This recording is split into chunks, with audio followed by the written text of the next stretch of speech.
منزل تو خوش نصیبوں میں تقسیم ہو چکی، ہم خوش خیال لوگ ابھی تک سفر میں ہیں۔ الفاظ سوچ سمجھ کے خرچ کیجئے، ہر لفظ کے کئی مطلب ہوتے ہیں اور ہر مطلب میں فرق ہوتا ہے۔ کچھ خاص لوگ ہی وجہ زندگی ہوتے ہیں، جن کے بغیر بھری دنیا خالی خالی لگتی ہے۔ پرخلوص لوگ بہت مشکل سے ملتے ہیں، ان کی قدر کیجئے جو آپ کی خوشی میں مسکرائے اور آپ کے غم میں آپ کا ساتھ نہ چھوڑے۔ جن کی پلکیں بات بات پہ بھیگ جاتی ہے، وہ کمزور نہیں بلکہ دل کے صاف ہوتے ہیں۔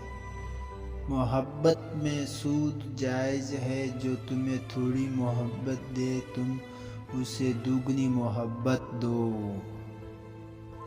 حقیقت کچھ اور ہی ہوتی ہے، ہر گمسم انسان پاگل نہیں ہوتے ہیں۔